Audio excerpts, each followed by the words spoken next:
Assalamualaikum warahmatullahi wabarakatuh.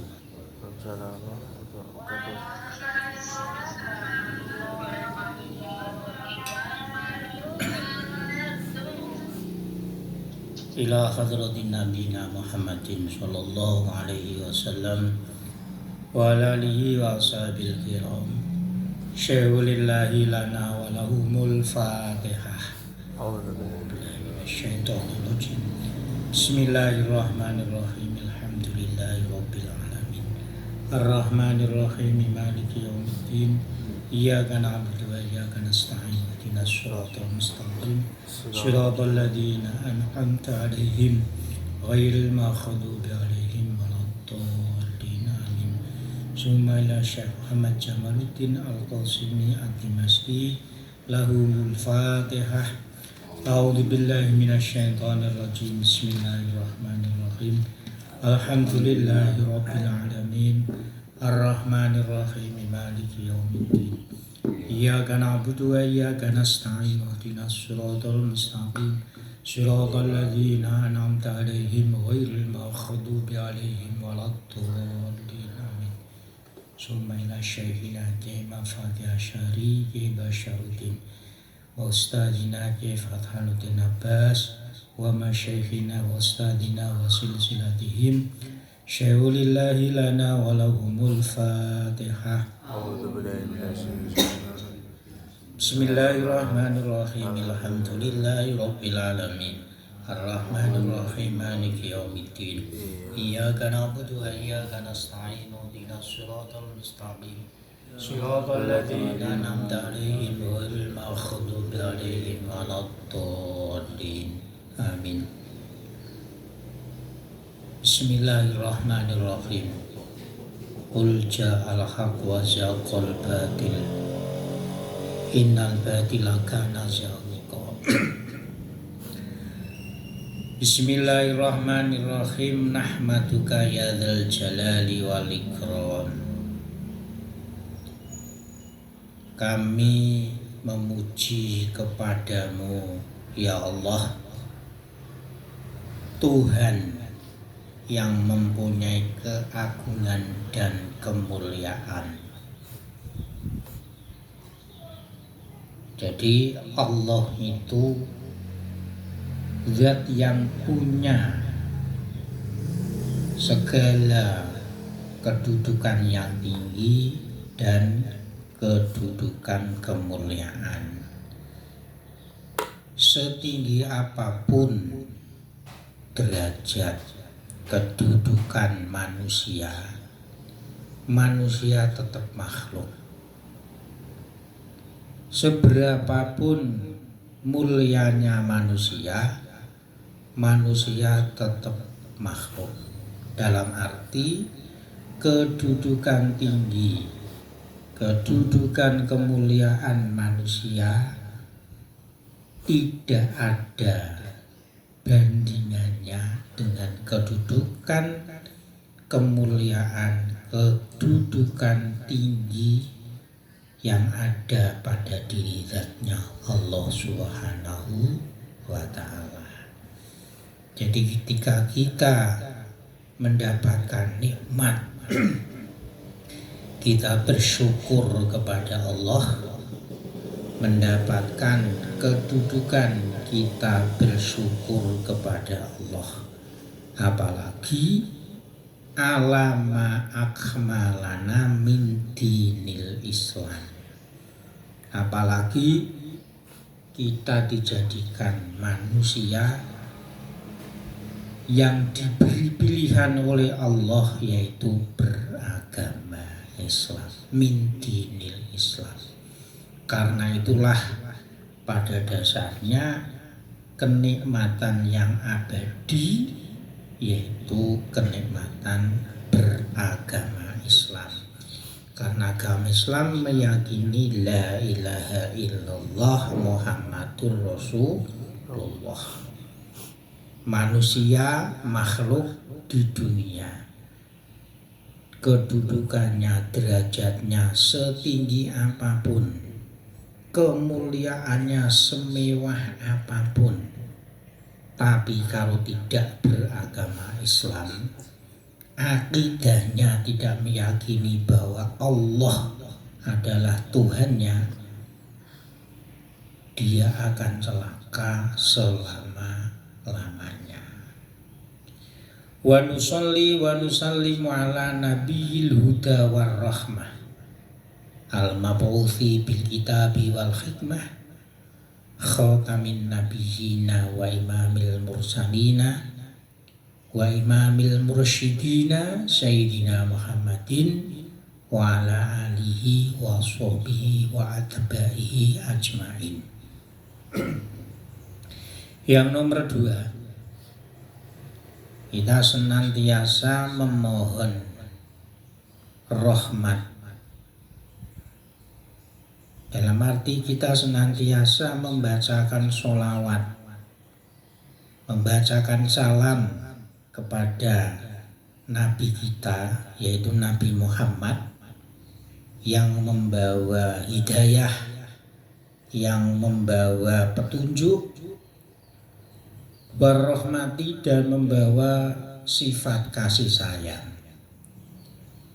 Kasih sayang Nabi Muhammad bukan hanya kepada orang Islam, tapi kasih sayang Nabi Muhammad kepada seluruh alam.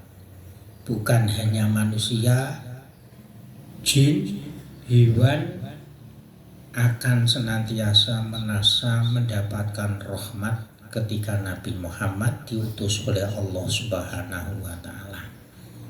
Nah, ketika kita bersolawat, pada dasarnya kita itu mendoakan kepada Nabi Muhammad, itu bukan.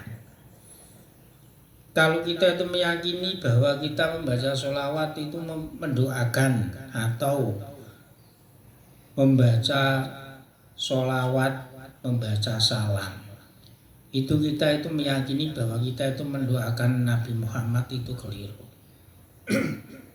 Dalam arti apa? Ketika kita membaca sholawat, tidak lain adalah kita itu meyakini, kita itu menunjukkan betapa besarnya jasanya Nabi Muhammad kepada kita, khususnya orang Islam. Sehingga karena besar jasanya Nabi Muhammad, kita itu tidak bisa membalasnya. Perjuangan Kanjeng Nabi membawa agama Islam itu begitu banyak pengorbanan. Bukan hanya segi materi, bukan hanya segi moral, tapi nyawa pun para sahabat Nabi memperjuangkan membawa agama Islam ini penuh dengan pengorbanan. Sehingga Nabi Muhammad yang begitu besar jasanya, kita sebagai umat Islam, sebagai umatnya, merasa tidak mampu untuk membalasnya. Sehingga yang kita bisa sampaikan adalah dengan membaca sholawat dan salam. Jadi kalau kita itu membaca sholawat salam, ya membaca sholawat salam itu artinya kan mendoakan Nabi. Pada dasarnya kita itu bukan mendoakan Nabi. Kalau kita mendoakan Nabi, ya kita itu siapa? Kan tidak ada apa-apanya. Karena Nabi itu karuan dosanya atau maksum, tidak pernah melakukan dosa, segala amalnya diterima. Kanjeng Nabi yang punya syafaat, yang bisa mensyafaati. Sedangkan kita umatnya ini, sekalipun toh ibadahnya tidak seberapa, umatnya Kanjeng Nabi istilahnya itu nakal-nakal, dablek-dablek, asalkan itu umatnya Nabi, dalam arti asalkan dia itu Islam, Kanjeng Nabi besok di hari kiamat akan tetap mensyafaati kalau dia tetap mengakui bahwa Allah sebagai Tuhannya, Nabi Muhammad sebagai nabinya. Jadi biasanya sholawat dengan gelilang-geliling Mas Pur ya, dengan gelilang-geliling ke sana kemari dan seterusnya. Itu malah hikmahnya itu tidak ada. Istilahnya itu mau gerudak-geruduk gitu saja.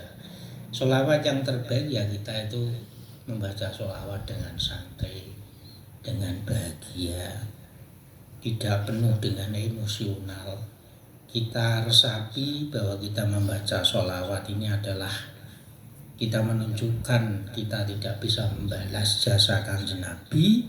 Yang hanya kita sampaikan ini adalah sebagai bukti bahwa kita itu bahagia dengan diutusnya Kanjeng Nabi, bahagia dengan kita dituntun menjadi orang Islam.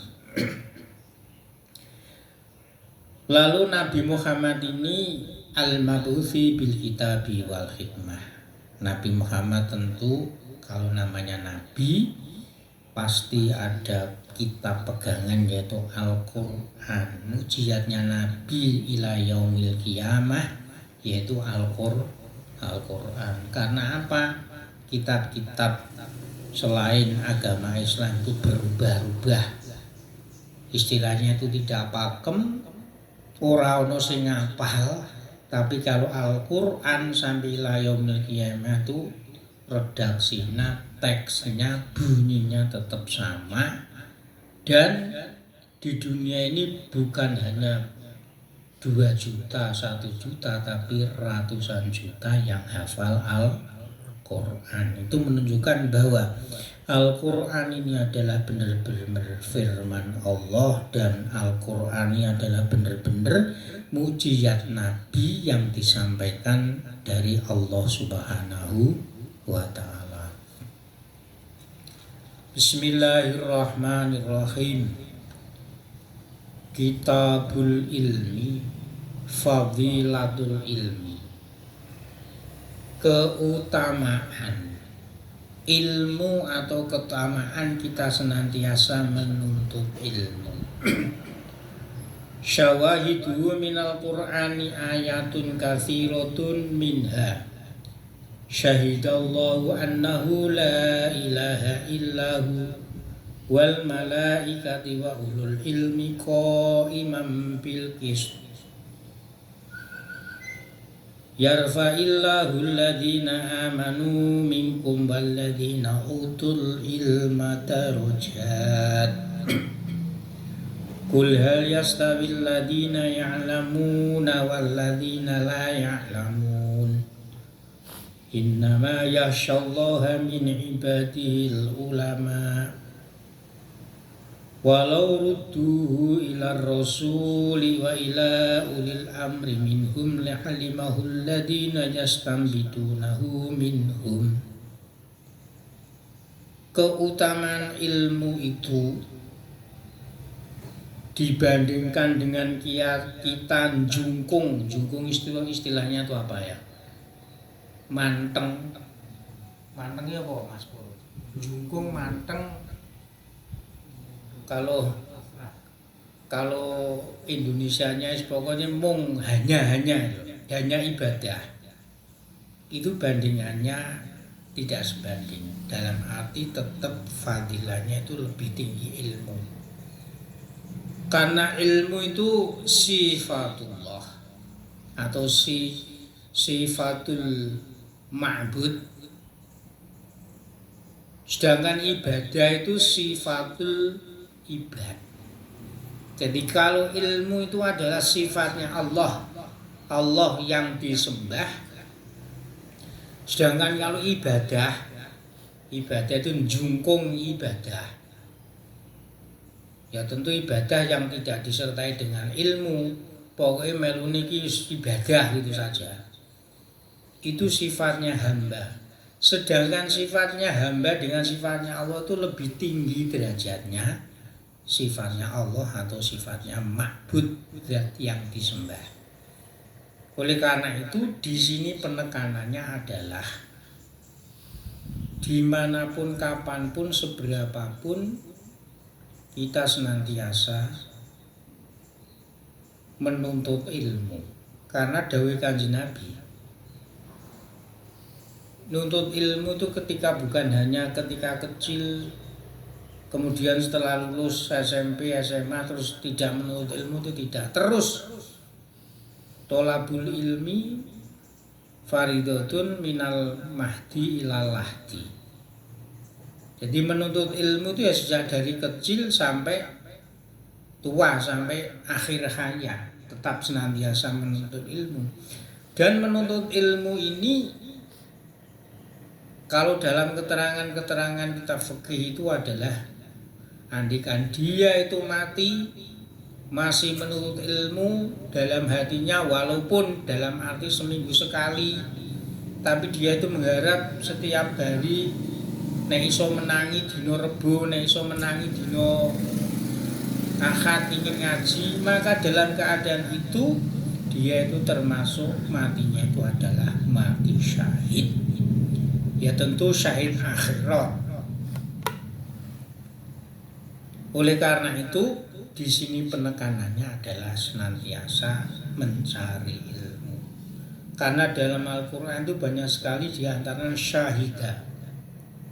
Allah bersaksi bahwasanya tiada Tuhan selain Allah, dan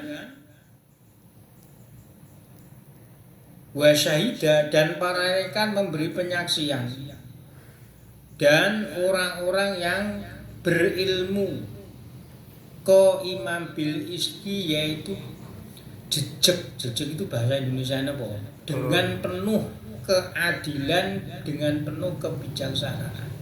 Dalam arti begini, Allah itu maha adil, maha koimun. Koimun itu istilahnya tuh kalau kemarin berdiri sendiri tanpa ada penumpang. Begitu juga para malaikat, tidak ada pengaruh. Kalau namanya malaikat, tugasnya sujud ya sujud terus. Tugasnya njabut nyawa ya njabut nyawa terus. Tugasnya nurun ke udan ya nurun ke udan terus, ngarepe ning ndi. Tidak terpengaruh. Mbok akibatnya iku banjir apa gak? Karena itu perintah Allah, tugasnya ya melaksanakan, tidak terpengaruh.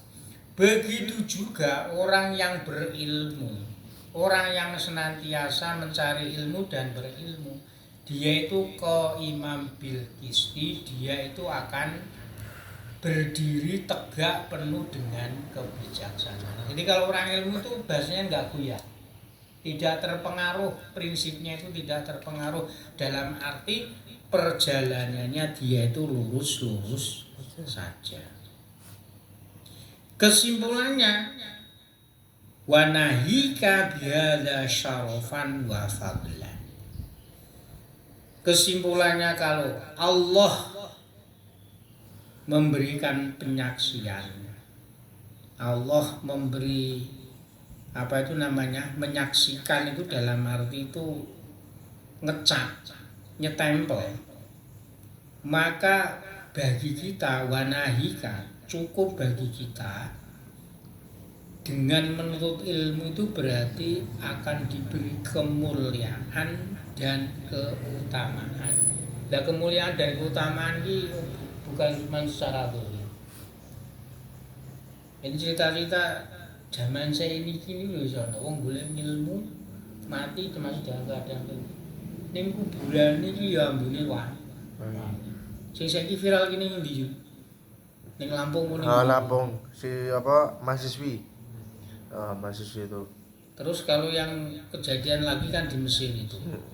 Yang disampaikan oleh Syekh siapa itu, yang kelihatannya itu juga guru atau dosen di Universitas Al-Azhar. Jadi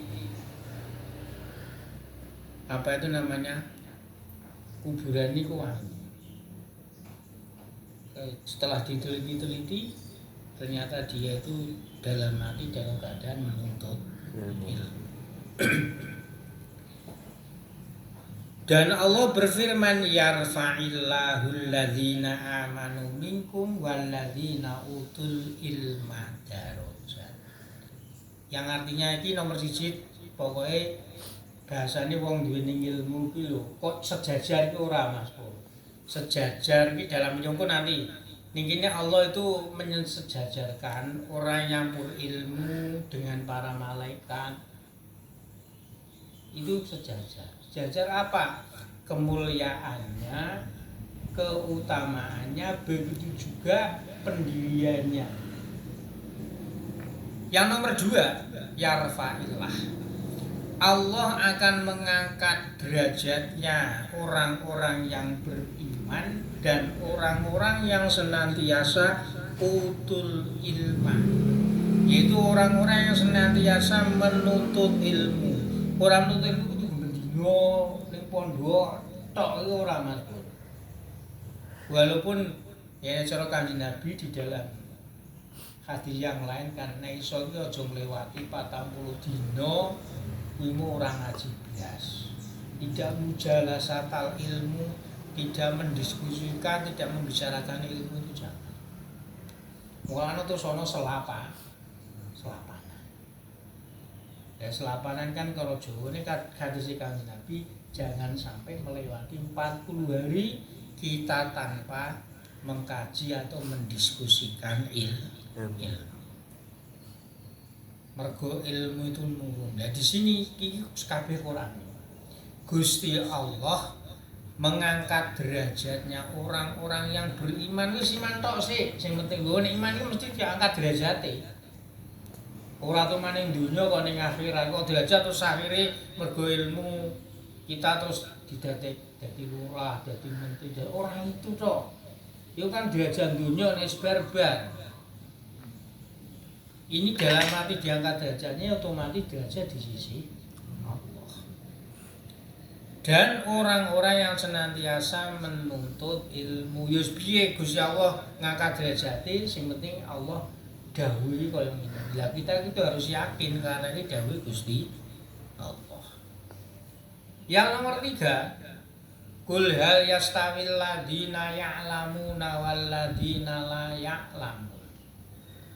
Wahai Muhammad, ucapkanlah kepada umatmu, wong sing ngerti alladzina ya'lamun berarti wong sing duweni ilmu ngerti karo wong sing ora ngerti berarti ora duweni ilmu kuwi ora padha, hal yastawi ora padha.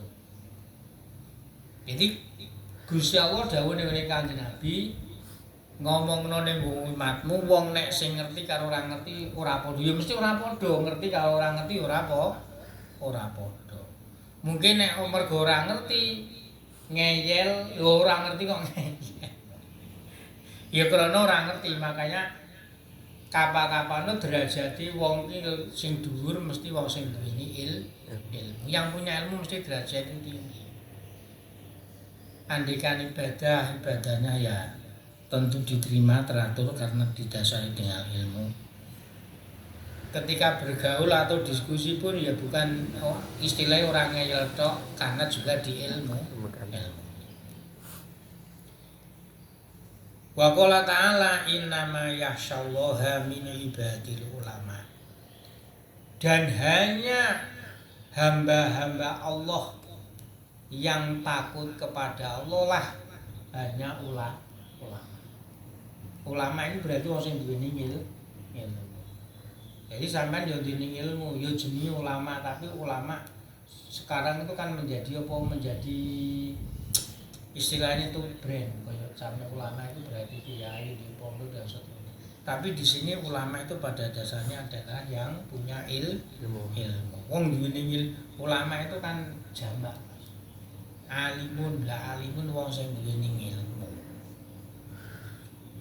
Jadi wong piye to sapa wong awake dhewe kan dituntut ibadah pun agar supaya kita itu yakhsha. Yakhsha itu wedi kepada Allah Subhanahu wa taala.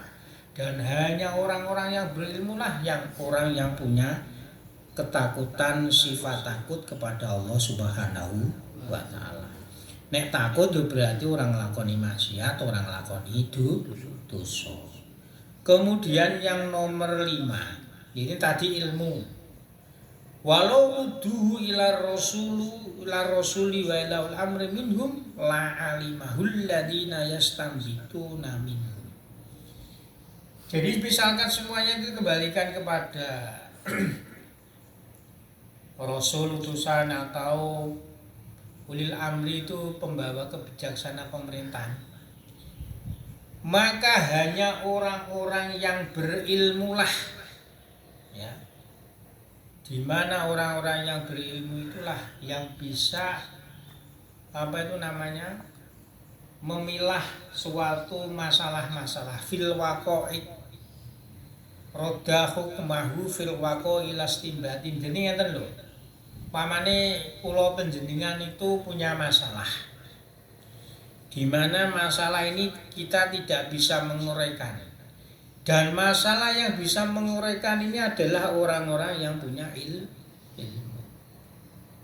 Karena kalau didasari dengan ilmu, menguraikan masalah serumit apapun itu semuanya adalah berdasar. Bahasa itu orang memutuskan sendiri. Oleh karena itu, wa ulhiqa rutbatuhum birutbatil anbiya'i fi kasfi hukmillahi ta'ala. Oleh karena itu di sini kedudukan wong sing duweni ilmu dipadaki, tegese dipadaki ya meh sejajar kedudukane para nabi. Dalam arti apa? Kedudukane wong sing duweni ilmu bisa menguraikan atau istilahnya itu bisa memecahkan permasalahan. Begitu juga para nabi ini bisa menguraikan atau memecahkan hukum-hukum Gusti Allah fi kasfi hukumillahi ta'ala. Jadi ketika kita itu ada sesuatu yang janggal yang sifatnya itu hubungannya dengan keagamaan atau sifatnya itu hukumannya dengan hukum, mau tidak mau kita larinya tuh kepada ahlinya, yaitu ahli ilmu. Karena di sini kedudukan wong suwen diweni ilmu padha karo para nabi. Tegese kok ulama karo nabi padha enggak dalam arti sama-sama. Kalau ada hukumnya Allah ini yang ada yang rumit di masyarakat, ada kejadian-kejadian masalah yang bisa menguraikan, yang bisa memutuskan hukum, yang bisa mengurai masalah itu hanya orang yang berilmu. Ya saiki yo bicara nabi orang nabi. Ya siapa? Ya ulama, karena ulama itu warasatul anbiya. Dalam arti nek masalah mlayu niki aja ning dukun gitu maksudnya. Maksudnya aja ning dukun. Mlayu ne wong sing duweni ilmu. Nek malah ning dukun ya mlayune metu ya pengenane ki ana wong rene loro. Wong rene loro ya asale ya golek apa itu namanya pesugihan. Ya pesugihannya orang yang berilmu dengan orang yang tidak berilmu itu lain. Kalau orang yang tidak berilmu nanti itu larinya itu adalah musyrik karena bersekutu dengan makhluk atau jin-jin. Tapi kalau orang yang berilmu solusinya itu nanti ada, tentu berdasarkan tuntunan ajaran Rasulullah Shallallahu Alaihi Wasallam. Demikian untuk sementara tentang fadilah ilmu yang kita ambil dari Quran. Kemudian insya Allah dia akan datang sesuai dengan hadis-hadis Nabi. Al-Fatihah.